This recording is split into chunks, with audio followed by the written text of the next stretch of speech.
अच्छा, last time जो हमने जी। पढ़ा था उसमें कोई कंफ्यूजन तो नहीं था आपको? No sir. ओके। थोड़ी सी सारी चीज़ें न्यू हैं। वो आई थिंक के एक दो दफ़ा रिवीजन करने से हो जाएंगी। यस, वो sir operation of three phase induction motor को हमने आज थोड़ा सा रिवाइज करना है। चलो ठीक है सर। रोटेटिंग मैग्नेटिक फील्ड हमने लास्ट टाइम पढ़ा था, आई होप आपको क्लियर हुआ होगा। बट इसके बाद जो जी टॉपिक है वो पेज यहाँ पे मिसिंग है। तो that is the operation of three phase induction motor. Sir, वो जो पॉइंट हम डिस्कस कर रहे थे वो फिर बाद में करना है हमने। कौन सा पॉइंट? सर, ये जो इसमें था रोटेटिंग मैग्नेटिक फील्ड में, सर ये maximum flux is equal to 1.5 maximum flux. अच्छा, वो पॉइंट रह गया था, उसको डिस्कस कर लेते हैं, उसके बाद ही इसकी तरफ आते हैं। जी, इस पे लास्ट टाइम हम कर। ओके, हमारे पास थ्री फेज में क्या होता है, एक आपका रेड होता है, दूसरा येलो होता है, दूसरा ब्लू होता है। ओके, आपका कर्व कुछ इस तरह होता है, this is red, this is yellow and this is blue. सही है। The angle between red and yellow is 120 degree. The angle between red and blue is 120 degree, and the angle between y and blue is 120 degree. Okay.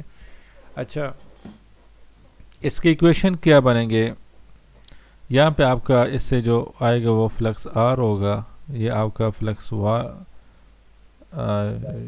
Yellow, और ये flux B होगा। तो आपका flux R will be equal to flux M sine omega T होगा।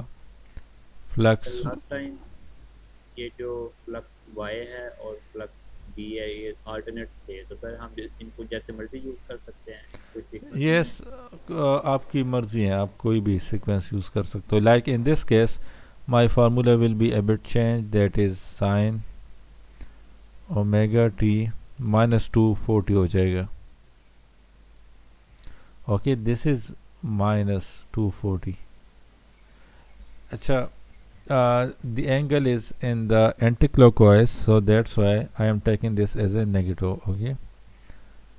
ठीक है। अच्छा, phi B क्या हो जाएगा, that's equal to phi M sine omega T minus 120 हो जाएगा। Okay, this angle. अच्छा, यहाँ पे देख लो, तो यहाँ पे मैंने फाइ एम रिजल्टेंट फाइंड करना है। रिजल्टेंट फ्लक्स किसकी इक्वल होगा?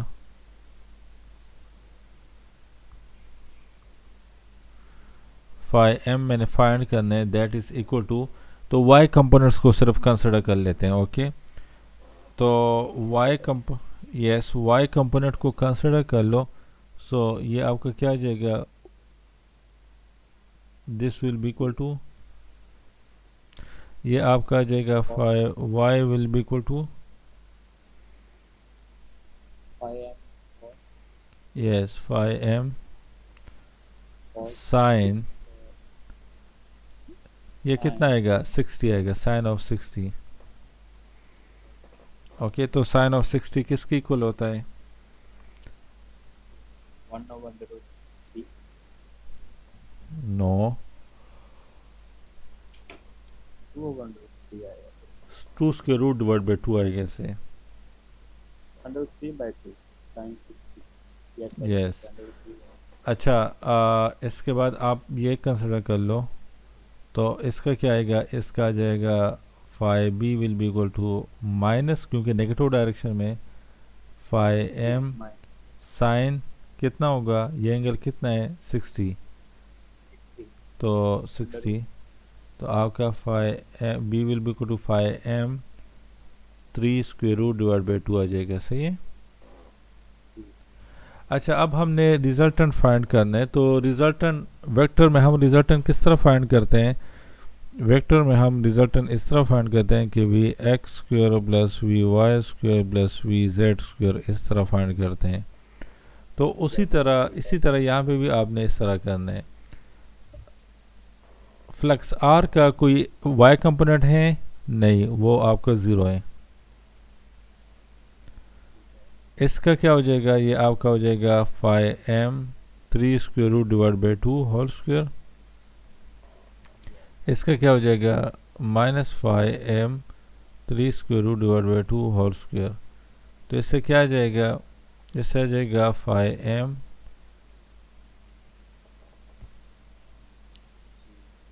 सही है, और इससे आ जाएगा 3। एक्चुअली यहाँ पे स्क्वायर रूट भी आएगा, ये रुक जाएगा जी। तो 5m ठीक। स्क्वायर हो जाएगा। ये क्या हो जाएगा 3 डिवाइड बाई 4 हो जाएगा, प्लस इससे क्या आएगा 3 डिवाइड बाई 4। फ्लक्स का स्क्वायर कॉमन आ गया है। अच्छा, यहाँ पे हमने सिर्फ उसको कंसिडर किया है, किसको कंसिडर किया, हमने एक मिस्टेक की है यहाँ पे। रिजल्टेंट फ्लक्स में आपका एक्स कंपोनेंट भी होगा, वाई कंपोनेंट भी होगा। ओके, हमने तो एक्स कंपोनेंट वाई कंपोनेंट तो हमने ले लिए, एक्स कंपोनेंट को हमने लेना है अब। तो यहाँ पे एक्स कंपोनेंट भी होगा इसके साथ। फाई आर का क्या हो जाएगा, that's will be equal to phi M, पाया। क्योंकि ये cos phi R is equal to phi M cos 0 is equal to phi M. अच्छा, इसका क्या हो जाएगा, phi Y X component will be equal to phi M cos of 60। तो इसका क्या आ जाएगा, cos of 60 is equal to 1/2। 1/2। Yes, that's equal to 1 divide by 2। इसी तरह ब्लू का क्या आ जाएगा, फाई एम कॉस ऑफ 60, तो वो आपका आ जाएगा 1/2। यस, वो आपका आ जाएगा 1/2। अच्छा, दोनों माइनस माइनस में होंगे, ओके, क्योंकि नेगेटिव डायरेक्शन में दोनों, वो दूसरा आपका पॉजिटिव डायरेक्शन में। अच्छा, इससे क्या आ जाएगा, ये आपका आ जाएगा फाई एम सर ऐड करेंगे अब इसके अंदर साथ। 0.5 का स्क्वायर ले लो, इससे क्या आता है 0.25। तो 0.25।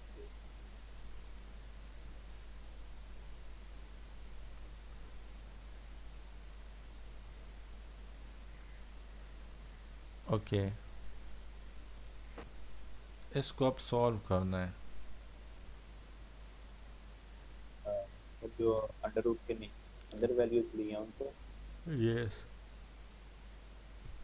सर ये तो एक्स कंपोनेंट भी 1.5 आ रहा है, वाई कंपोनेंट भी 1.5 आ रहा है। अच्छा, आप सिर्फ इसको कर लो, इससे क्या आता है,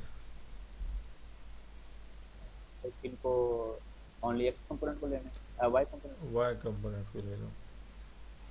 सर इससे आता है 1.5।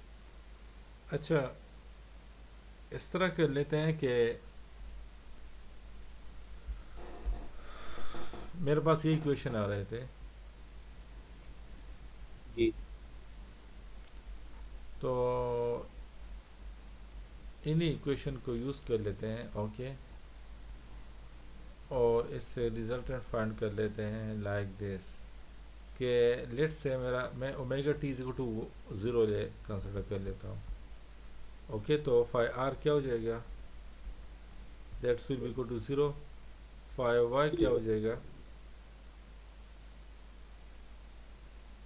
सर ये ओमेगा टी हमारे पास 0 है तो साइन -240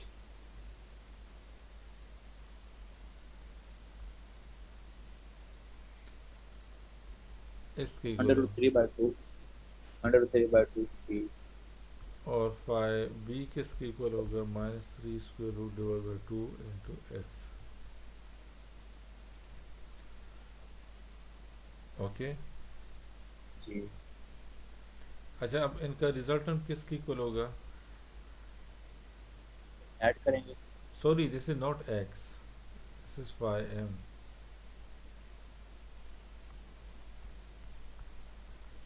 इसका रिजल्टेंट क्या होगा ऐड करने या सिर्फ क्या? फाइव फाइव आर का स्केयर प्लस फाइव वाई का स्केयर प्लस फाइव बी का स्केयर का अंडर रूट, मैग्नीट्यूड अगर लेंगे तो ऐसे लेते थे ना। यस।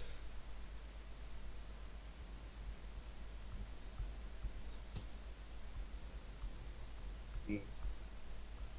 अभी सॉल्व करें इसका, देखें क्या आता है। यस, सॉल्व कर लो, इससे क्या था? 1.2 आ रहा है। 1.2 आ रहा है इससे? जी। ओ नहीं, सॉरी, नहीं सर, 1.5 1.5। स्क्वेयर तो ही है अब। फिर लेना है जी, फाइव का स्केयर है, फिर ठीक है सर, फाइव का स्केयर और फाइव का स्केयर और फाइव का स्केयर, इतने फाइव का स्केयर कम है। यस सर ठीक है, फाइव 1.5 फाइव आ रहा है result. Yes, so that will be your resultant. Okay, अब आ जाते हैं टॉपिक की तरफ। सर ये यस। देखिए ना, sign omega T, sine omega, omega T की वैल्यू पूछता हूँ, टी अच्छा टाइम अच्छा, ओमेगा ओमेगा। टी, अच्छा वो तो आपको यहाँ पे ये आपका वो कर्व है, थ्री फेज कर्व है। ठीक है, वो आपको इससे मिला है या ठीक है। यहाँ this value is the omega T value. Okay okay okay ठीक है। तो मैंने जीरो पे सारे लिए हैं, रिजल्टेंट फाइंड किए जीरो पे। आप यहाँ पे भी फाइंड कर सकते हो, 90 पे भी फाइंड कर सकते हो, 180 पे भी फाइंड कर सकते हो, बट मैंने जीरो कंसिडर किया था। सर अगर 180 पे फाइंड करेंगे तो फिर ओमेगा टी हम 180 पुट करेंगे, यस। इस चीज़ को फाइंड करेंगे वो वैल्यू। जी सर ठीक है, हो गया क्लियर। चलिए सर अब तो आज का topic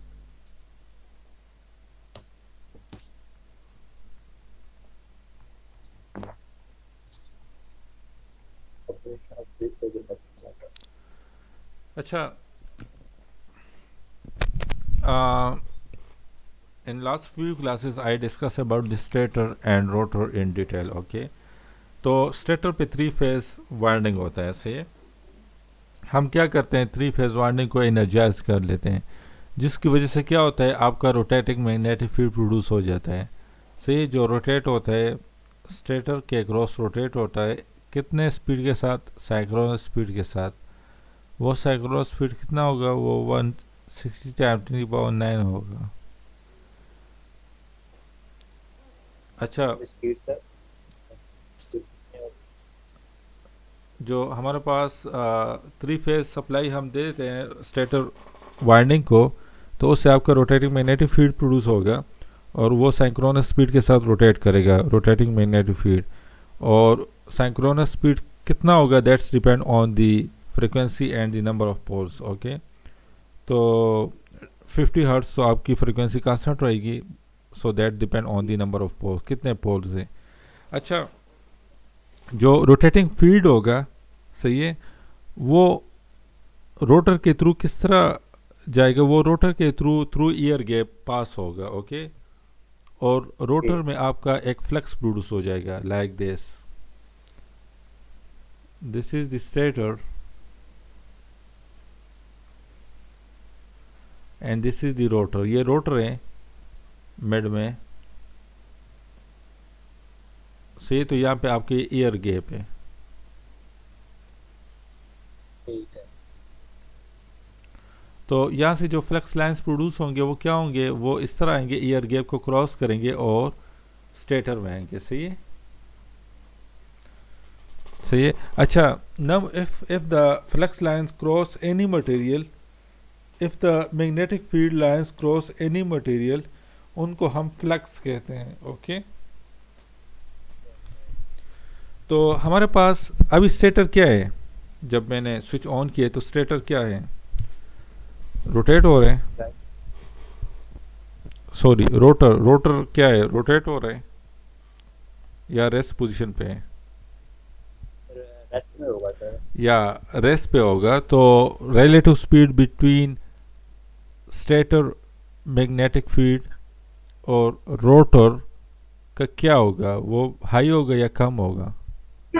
relative speed sir high होगा। क्यों? सर स्टेटर पे हम 3 फेज सप्लाई दे रहे हैं, हमारी गाइड हो गया तो वो फ्लक्स लाइंस प्रोड्यूस करेगा, लेकिन रोटर में हमारे पास अभी नहीं हुआ। रोटर आपका स्टेशनरी है, ओके। तो यहाँ पे आपका रिलेटिव फ्लक्स जो सॉरी रिलेटिव स्पीड जो होगा वो मैक्सिमम होगा। You know what is mean by relative velocity या रिलेटिव स्पीड? Yes sir. वो ओके। तो रिलेटिव स्पीड आपका जो between the stationary rotor and the rotating magnetic flux lines वो मैक्सिमम होंगे स्टार्टिंग में से ये। अच्छा, रोटर सर्किट हमारे पास शॉर्ट सर्किटेड है, सही है। तो ठीक है। यहाँ पे आपका फ्लक्स चेंज हो रहे हैं, ये मैग्नेटिक फील्ड आपके चेंज हो रहे हैं, तो यहाँ पे जो वाइंडिंग है उसमें भी चेंजेस आ रहे हैं, ठीक है। सही है। ये आपके शॉर्ट सर्किटेड वाइंडिंग है रोटर के ऊपर, तो यहाँ पे भी चेंज है। So rate of change of flux की वजह से आपके पास क्या प्रोड्यूस होगा? फेरेडे ने हमें क्या बताया था कि आपके पास ईएमएफ प्रोड्यूस हो जाएगा, okay. And this EMF will give you induce current, and this induced current will give you magnetic field. That's the direction of that magnetic field is opposite to the cause which producing it. सही है। तो starting में काफ़ी high EMF आपका produce होगा because the relative speed between rotating magnetic field and rotor is maximum, okay. Like maximum changes आ रहे हैं, ये रोटेशन स्टार्ट कर लेगा तो ये तो रेस्ट पोजीशन पे है, तो मैक्सिमम चेंजेस आएंगे जिसकी वजह से आपका ईएमएफ भी मैक्सिमम प्रोड्यूस होगा, जिसकी वजह से करंट आपका हाई प्रोड्यूस होगा। ठीक है। अच्छा, करंट प्रोड्यूस हो जाएगा तो उससे क्या हो जाएगा? मैग्नेटिक फील्ड भी है, लेंथ ऑफ द वायर भी है विच इज़ शॉर्ट सर्किटेड, और करंट भी उसमें प्रोड्यूस हो गया, तो उसकी वजह से आपका एक फोर्स एक्ट करेगा रोटर के ऊपर, सही है। तो यहाँ से भी फोर्स एक्ट करेगा लाइक दिस, यहाँ से भी फोर्स एक्ट करेगा, इस स्पीड से भी फोर्स एक्ट करेगा, इस स्पीड से भी फोर्स एक्ट करेगा, और इस स्पीड से भी फोर्स एक्ट करेगा। So sum of all these forces will rotate the rotor, ठीक है। सही है। अच्छा, ये कौन सा डायरेक्शन में रोटेट होगा? In the same direction as the stator rotate और in the opposite direction as the stator rotate? In the same direction. अगर ये मैग्नेटिक फील्ड्स आपके इस डायरेक्शन में फ्लो कर रहे हैं, ओके, रोटेटिंग मैग्नेटिक फील्ड इस डायरेक्शन में रोटेट हो रहे हैं, तो ये स्टेटर भी उसी को फॉलो करेगा और उसी डायरेक्शन में इस तरह रोटेशन स्टार्ट कर लेगा, सही है। समझ आ रहे हैं सेम आप? डायरेक्शन, ये तो सेम डायरेक्शन मूव होगा। ये सेम डायरेक्शन मूव होगा। अच्छा, सेम डायरेक्शन क्यों मूव होगा? Because of the Lenz law, ठीक है। सही है। अच्छा, तो अब सर रोटर क्या कर रहा है? वो स्टेटर के फील्ड को फॉलो कर रहा है। सर लेंस लॉ की अकॉर्डिंग तो ऑपोजिट में मूव करना चाहिए, सबसे ज्यादा वो क्यों? नेगेटिव आता है। जी। लेंस लॉ तो cause which opposes to produce it, इसके मुताबिक चलता है ना। यस। तो स्टेटर की मैग्नेटिक फील्ड लाइन जो है और रोटर की मैग्नेटिक फील्ड लाइन जो है ये आपस में अपोजिट में होंगे।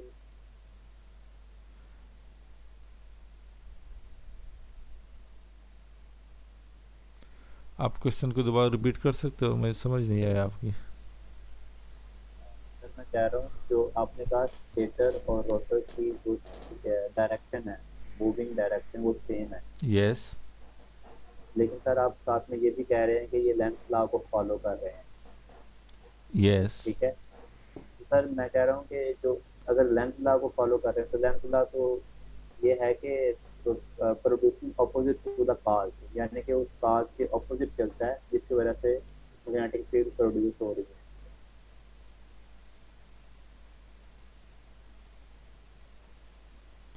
अच्छा, यस, जो रोटर के कंडक्टर में करंट फ्लो होगा, the direction of that current will be opposite to the stator current because of the G Lenz law. Okay जी ठीक है। जी। तो वो एक्चुअली यहाँ पे जो आप इसको देख लो कि जो आपका रोटर में मैग्नेटिक फील्ड प्रोड्यूस हो रहा है, जो इंड्यूस ईएमएफ आपका रोटर में प्रोड्यूस हो रहा है, वो किसकी वजह से हो रहा है? काज कौन से? हाँ सर, वो स्टेटर की जो फ्लक्स लाइन है वो। नो नो, यहाँ पे आपका काज जो है वो रिलेटिव स्पीड है। ठीक है। सही है, एज ए। रिलेटिव स्पीड जितना ज़्यादा होगा उतना ज़्यादा ईएमएफ प्रोड्यूस होगा। सही है, और उतना ज़्यादा इंड्यूस करंट प्रोड्यूस होगा, और उसके अकॉर्डिंगली उतना ही ज़्यादा आपका मैग्नेटिक फील्ड भी होगा। ठीक है। सही है, समझ आ गई आपको? जी सर ठीक है। जी सर। अच्छा, हमारे पास अच्छा अब क्या होगा, जो स्टेटर रोटेट करेगा, रोटेटिंग मैग्नेटिक फील्ड होंगे, और रोटर भी ओनली मैग्नेटिक फील्ड को फॉलो करेंगे। सही है। अच्छा, जी अब अगर रोटर स्टेटर के मैग्नेटिक फील्ड को अचीव कर ले, जो रोटेशनल स्पीड है स्टेटर का, रोटर उसको अचीव कर ले, तो फिर क्या होगा? नेगेटिव स्पीड हमारी फिर जीरो हो जाएगी। यस, मैग्नेटिक स्पीड ज़ीरो हो जाएगी। What do you mean? Sir relative relative speed. Analysis speed means कि सर्किट क्या मतलब, मुझे समझ नहीं आया आपका। सर अगर रोटर यानी कि जो है वो स्टेटर की स्पीड को अचीव कर लेगा, हम्म तो फिर हमारे पास रिलेटिव स्पीड रिलेटिव मोशन वो हमारे पास जीरो हो जाएगी, जिसकी हम्म वजह से ईएमएफ इंड्यूस नहीं होगा।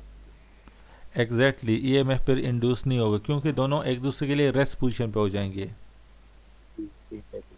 जी सर। अच्छा, लेकिन प्रैक्टिकली ये अचीव नहीं करेगा, और रोटेटिंग मैग्नेटिक फील्ड को ये अचीव नहीं करेगा, ये रोटर से ये पीछे ही रहेगा। क्यों पीछे रहेगा? Because of the fractional forces. Fractional forces और वेल्डेज लॉसेस की वजह से ये रोटर जो है ये रोटेटिंग मैग्नेटिक फील्ड को अचीव नहीं कर पाएगा। ठीक है। अच्छा, अचीव नहीं कर पाएगा तो कितना पीछे रहेगा ये रोटर जो है, ये कितना पीछे, कितना लैग करेगा रोटेटिंग मैग्नेटिक फील्ड से? तो जी that is given to us by slip. Slip हमें ये इंफॉर्मेशन देता है। जी सर ठीक है। ओके, स्लिप की वैल्यू एस है। Okay, slip, the value of S which is slip, that should be greater than or equal to 0 and it should be less than or equal to 1।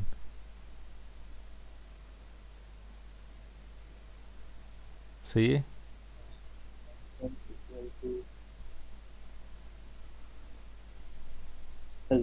Zero और one के दरमियान लाई करेगी इसकी value. Yes, 0 और 1 के दरमियान लाई करेगी। अच्छा, ठीक है। 1 कब होगा स्लिप? सर जब हमारे पास रिलेटिव मोशन सबसे ज़्यादा हो। जब आपका रिलेटिव मोशन सबसे ज़्यादा हो। कब होगा सबसे ज़्यादा? कब होगा? जब सर हमारे पास जो रोटर है वो स्टैटिक हो, या रोटर मूव। रोटर आपका रेस्ट पोजीशन पे हो तो फिर आपका S will be to 1। One होगा। यस, और 0 तभी होगा जब आपका, सेम यस, सेम ये दोनों स्पीड पे अचीव हो कर ले। अचीव कर लेंगे। अच्छा, इसका जो फार्मूला है स्लिप का, वो आपका किसके इक्वल है? That's equal to N S minus N divide by N S. जी so this formula will give you slip. Okay, speed. इसको हम स्लिप स्पीड भी कहते हैं।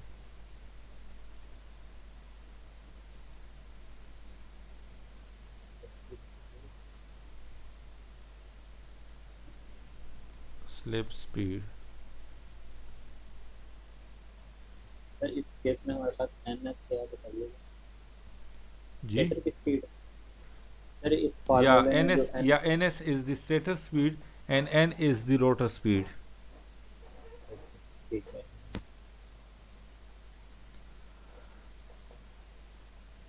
अच्छा, जो हमारे पास मोस्टली इंडक्शन मोटर होते हैं, ओके, जी उसमें जो स्लिप में चेंजेस आते हैं, ओके, स्लिप में नो लोड से फुल लोड में, लाइक कोई जी लोड नहीं है, फिर आप फुल लोड डाल लो, तो स्पीड क्या होना चाहिए? वैसे नॉर्मली जो हमारे पास मोटर होते हैं स्पीड कम हो जाता है, जितना कम आप होता लोड है को जी। इंक्रीज करते जाओ तो स्पीड कम होता है, तो यहाँ पे भी स्पीड कम होगा, बट दैट इज 0.1% टू 3% होता है, लाइक ओके 0.1% टू 3% वेरी करेगा। अगर if you put some sort of load on this induction motor, तो फिर आपका स्पीड जो है वो 0.1 to 3% वेरी करेगा। So that's why this type of motor is known as the constant speed motor, okay. 0.1% to 3% इतना काफ़ी डिफरेंस नहीं है। अच्छा, इसके बाद हमारे पास अब रोटर में हमारे पास करंट प्रोड्यूस हो गया है, सही है,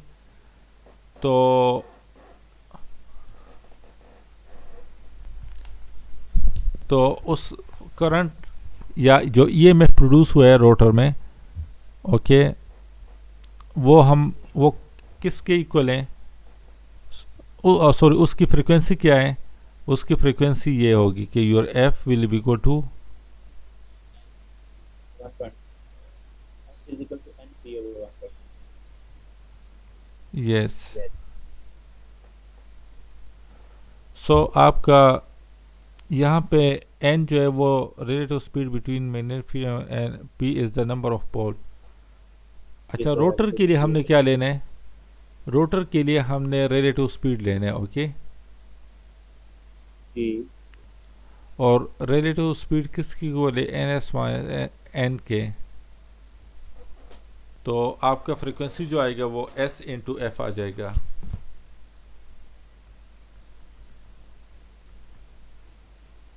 सर मैं इसको कैलकुलेशन करके देखूंगा। सर ये S N S minus N की वैल्यू पुट करनी है ना, यस। तो सर वो एस एन एस आ गया, ठीक है। तो उसके बाद सर एस और एन एस की जगह पे एस, ओके ठीक है सर हो गया। अच्छा, जब आपका रोटर स्टैंड स्टिल पे होगा तो फिर फ्रीक्वेंसी वन होगा, वन रहेगा, सही है। स्टेशनरी पे ठीक है, एस वन होगा। यस, तो जब और फ्रीक्वेंसी आपका और आपकी नेबर का फ्रीक्वेंसी सेम आ जाए, तो फिर, सॉरी, जब रोटर आपका स्टैंड स्टिल होगा तो आपका एस की वैल्यू वन होगी, तो फिर आपके रोटर की फ्रीक्वेंसी और स्टेटर की फ्रीक्वेंसी इक्वल रहेंगी। लेकिन जैसे ही जी रोटर आपका स्पीड पिकअप कर लेता है तो फिर क्या होगा? Relative speed between rotating flux और रोटर जो है वो डिक्रीज़ हो जाएंगे, सही है, तो स्लिप भी डिक्रीज़ हो जाएगा और फ्रीक्वेंसी भी आकर डिक्रीज़ हो जाएगा, because F is equal to S into F, जी सर ठीक है। सही है। टाइप किया। यस।